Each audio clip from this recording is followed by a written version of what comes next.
కొడుకు పిచ్చి, కూతురు పిచ్చి, అల్లుడి పిచ్చి, కోడలు పిచ్చి, మనవల పిచ్చి వదిలిపెట్టు. అన్నిటికీ ముందు ఈశ్వరుణ్ణి చేర్చు. ఈశ్వరానుగ్రహం, ఈశ్వరానుగ్రహం. ఏమిటి నువ్వు సాధించేది?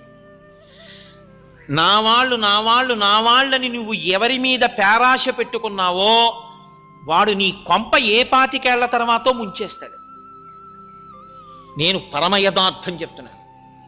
కొడుకు కొడుకు కొడుకు కొడుకని పేరాశ పెట్టుకుని పిచ్చెక్కిన వాళ్ళు నాకు తెలుసా అండి?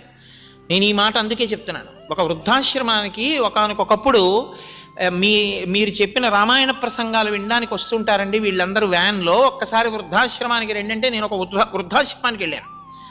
వెళ్ళి చూస్తుంటే ఒక ఆవిడ పెట్టి సర్దేసుకుని వీధిలో కూర్చున్నారు. నేను ఆ వృద్ధులందరినీ పలకరిస్తూ అలా వచ్చేటప్పటికి ఆవిడ అన్నారు, నేనేం ఆవిడని అడగలేదు. ఆవిడ అన్నారు, అయ్యా నన్ను తీసుకెళ్ళిపోవడానికి మా అబ్బాయి వస్తున్నాడు ఇవాళ, అందుకని నేను ఇంటికి వెళ్ళిపోతున్నానండి, నేను పెట్టి సర్దుకున్నానారా. అమ్మ చాలా సంతోషం అమ్మా, ఇన్నాళ్ళు ఇక్కడ ఉన్నారు, మీ అబ్బాయి తీసుకెళ్ళిపోతున్నాడు.